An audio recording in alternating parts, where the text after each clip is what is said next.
My father called and said, "You're not invited to Christmas this year. Your brother's fiancée doesn't want you there, she thinks you'll cause problems." I didn't argue. Just said okay and hung up. 3 days later, his fiancée walked into the conference room for her job interview. The moment she saw me sitting at the head of the table, her face went white. She tried to leave. My colleague asked if she was feeling all right. She stammered something about a mistake and rushed out. An hour later, my brother was calling, screaming. Because what she told him about me, about why I couldn't come to Christmas, about our past, none of it was true. Hey everyone, I'm Thomas Bennett, I'm 34 years old, and I'm about to tell you the most satisfying, revealing, and ultimately devastating story about family manipulation, a fiancé's web of lies, and the moment everything unraveled in the most public way possible. This happened 2 weeks ago, and my family is still dealing with the aftermath. So let's dive in, because this story has more layers than anyone expected. Let me start by explaining my relationship with my younger brother, Marcus. Marcus is 29, 5 years younger than me. Growing up, we were close. Typical brothers, competitive but loving. I was the academic one, he was the athletic one. I went to college and law school, became a corporate attorney. He played college football, got injured junior year, and now works in sales. Our parents, David and Helen Bennett, always treated us fairly. Equal attention, equal support, equal love. We were a tight family unit. Until Marcus met Vanessa. Vanessa Morrison. 27 years old, beautiful, charming, and from the moment Marcus introduced her 6 months ago, something felt off about her. I couldn't put my finger on it at first. She was polite, smiled at the right times, said all the appropriate things. But there was something calculated about her. Like she was performing rather than being genuine. I kept my concerns to myself. Marcus was happy. That's what mattered. They got engaged after 4 months of dating. Fast, but Marcus said, "When you know, you know." Our parents were thrilled. My mother immediately started planning the wedding. My father welcomed Vanessa into the family with open arms. I congratulated them. Offered to help with wedding planning. Tried to be supportive. But Vanessa started making little comments.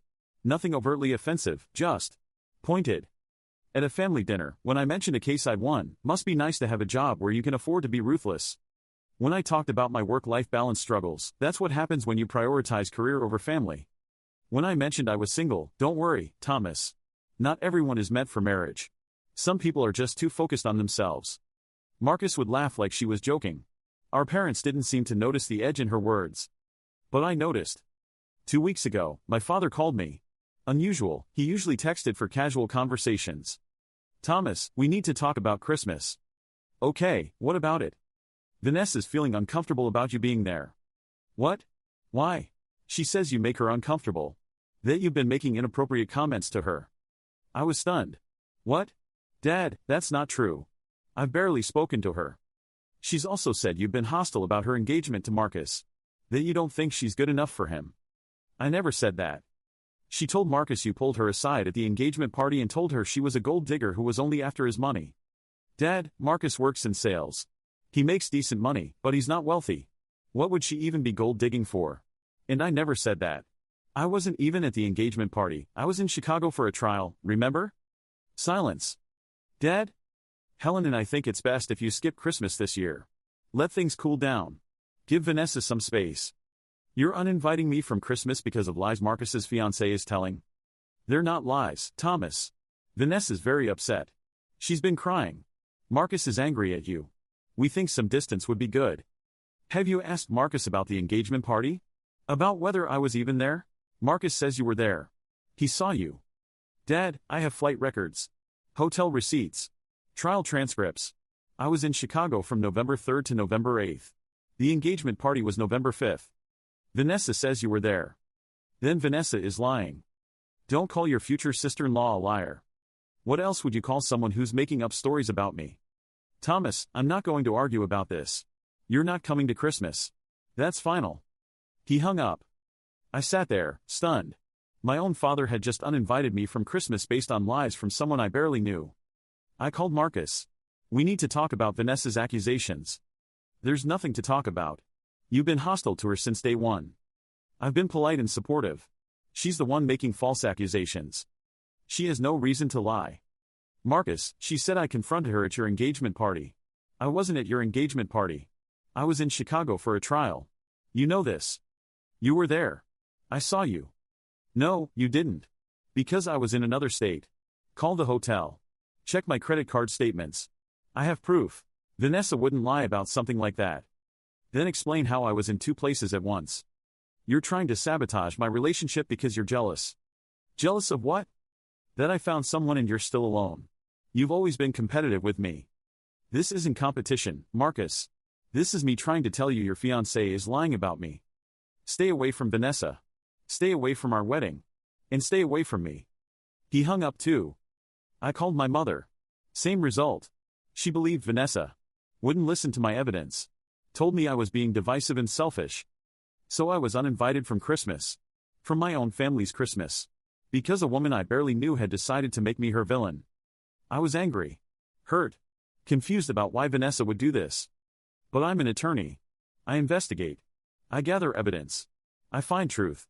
So I started digging into Vanessa Morrison's background. What I found was disturbing. Vanessa Morrison wasn't who she claimed to be. Her resume, which Marcus had proudly shown our parents, listed a degree from Boston University and 5 years of experience in marketing. None of it was true. She'd attended Boston University for 1 semester before dropping out. Never graduated. The marketing job she claimed? One didn't exist. Another company confirmed she'd worked there for 3 months before being fired for falsifying client reports. She also had a history. 3 previous engagements in 5 years. Each one ended abruptly after 6 to 8 months. I found social media posts from 2 of the ex-fiancés. Both mentioned she'd created drama with their families. Both said she'd accused family members of mistreating her, causing rifts, then suddenly ended the relationship. It was a pattern. She'd isolate her fiancé from his family, then leave once she got bored or found someone better. I compiled everything.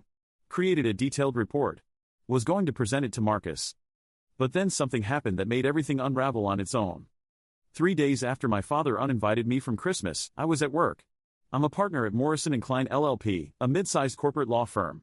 We handle mergers, acquisitions, contract law. My colleague, Patricia Klein, the Klein in our firm name, knocked on my office door. Thomas, got a minute?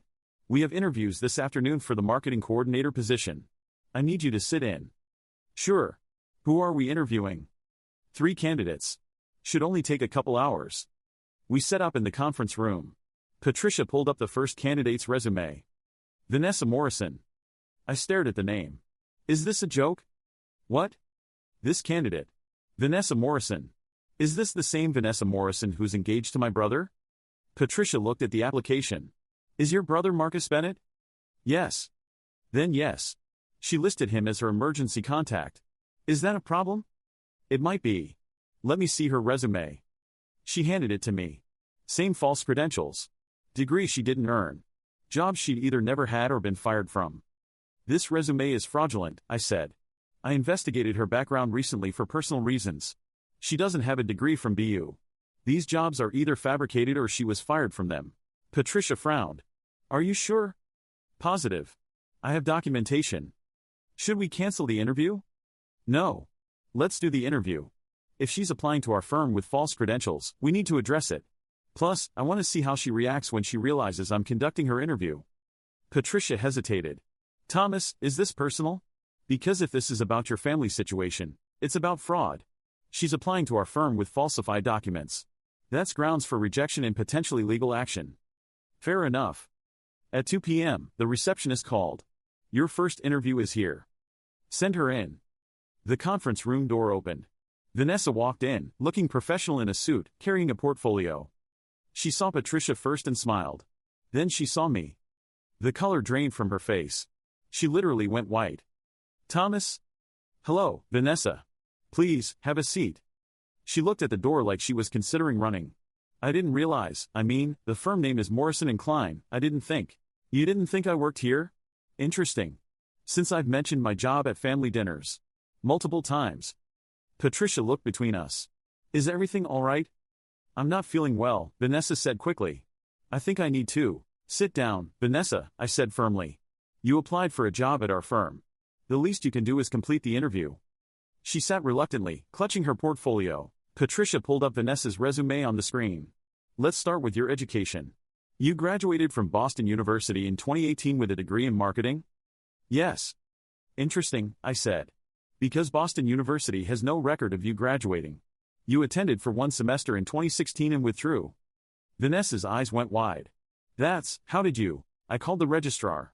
It's public record if someone completed a degree or not. Patricia frowned. So this degree is false? It appears so. Vanessa tried to recover. There must be a mistake in their records. There's no mistake. You didn't graduate. I pulled up my documentation on my laptop. Let's continue.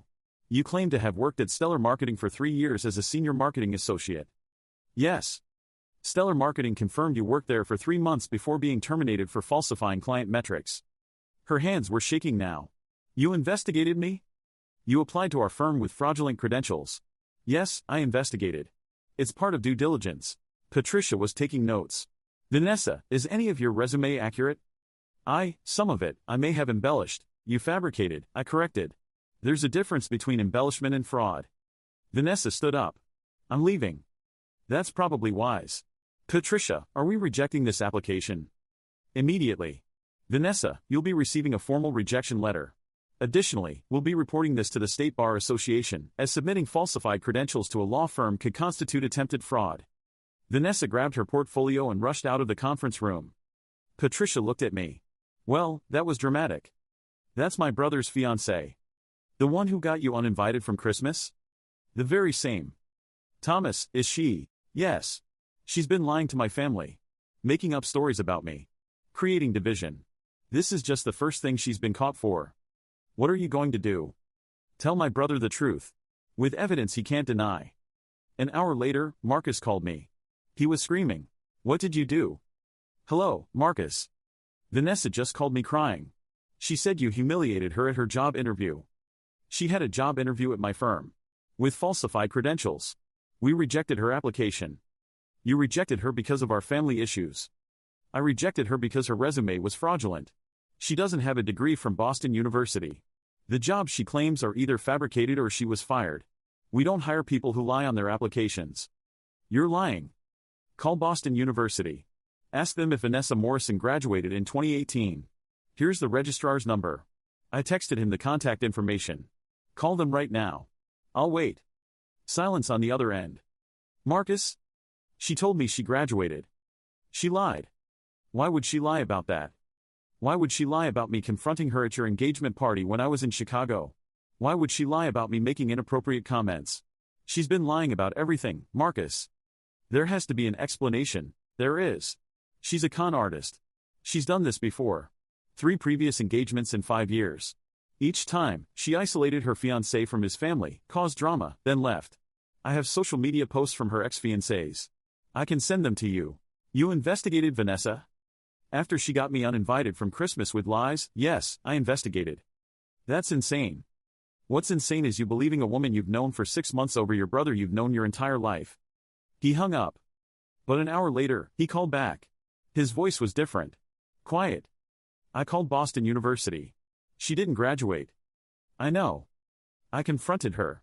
She said she was going to finish her degree online and just put it on her resume early. That's a lie too. She withdrew in 2016. She's not enrolled.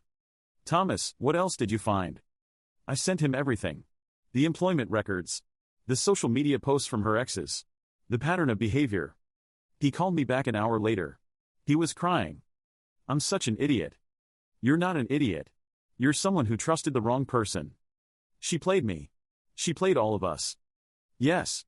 What do I do? End the engagement. Immediately. Before she does more damage. But Christmas is in 2 weeks. The wedding's in March. We have deposits. Marcus, this woman has been systematically lying to you and our parents. She fabricated stories to isolate you from me. She's done this to 3 other men. Cut your losses now. I need to talk to her. Be careful. People like Vanessa don't take rejection well. He called our parents. Told them everything. They were horrified. My father called me immediately. Thomas, I'm so sorry. We should have listened to you. Yes, you should have. We'll call and apologize properly. But right now, we need to deal with the Vanessa situation. Marcus broke up with Vanessa that night. She showed up at my parents' house screaming. Claimed Marcus was being manipulated by me. That I'd fabricated everything because I was jealous. My father showed her the printout from Boston University. The employment records. The social media posts. She changed tactics. Started crying. Said she'd made mistakes but loved Marcus. That she could change. Marcus held firm. It's over, Vanessa. Leave. She left. But the next day, she started posting on social media long rants about toxic families, about how her fiancé had believed his lying brother over her, about how she'd been betrayed. She named me, tagged Marcus, tagged my firm. Big mistake. Patricia saw the posts. Thomas, is this the same Vanessa? Yes. She's defaming you and the firm. We should send a cease and desist. We did. Strong letter from our firm's litigation partner. Explained that her posts contained provably false statements. That continued defamation would result in a lawsuit. She deleted everything within an hour. But she wasn't done. She called my mother. Tried to convince her I'd orchestrated everything. That Marcus was making a mistake. My mother shut her down. Vanessa, we've seen the evidence. You lied about your education. You lied about Thomas. You lied about your employment. We're not going to continue a relationship with you. Vanessa tried the extended family. Called my aunt, my uncle, my cousins. Tried to paint herself as the victim. But word had spread. About the false resume. About the interview disaster. About the pattern with her ex-fiancés. No one believed her. 2 weeks later, last week, Christmas happened. I was invited. Vanessa was not. It was the first family Christmas in years that felt genuine. No tension. No calculated comments. No walking on eggshells. Marcus apologized profusely. I can't believe I chose her over you. I'm so sorry. You were manipulated. People like Vanessa are experts at it. How did you see through her when none of us did? I'm trained to spot inconsistencies. And I wasn't emotionally invested like you were. My parents apologized too. Multiple times. My mother made my favorite dessert as a peace offering. My father gave me a bottle of expensive scotch with a note for putting up with our stupidity. We laughed. We reminisced. We rebuilt. As for Vanessa, she moved to another city. Blocked all of us on social media. I heard through the grapevine she's dating someone new. I feel bad for whoever he is. Marcus is taking time to heal. He's in therapy. Processing how he was manipulated. Learning warning signs for future relationships. And me? I'm just glad the truth came out before the wedding. Before she became a permanent part of our family. The moment she walked into that interview and saw me sitting there, that was justice. Not planned. Just karma. She'd lied to isolate me from my family. And her lies caught up with her in the most public, professional way possible. Would I have preferred she never entered our lives? Absolutely. But I'm grateful we discovered who she really was before it was too late. Now Marcus is free. Our family is whole again. And Vanessa Morrison is someone else's problem. And every time I think about her face when she saw me in that conference room, pale, panicked, realizing her lies were about to be exposed, I smile. That's not revenge. That's just consequences.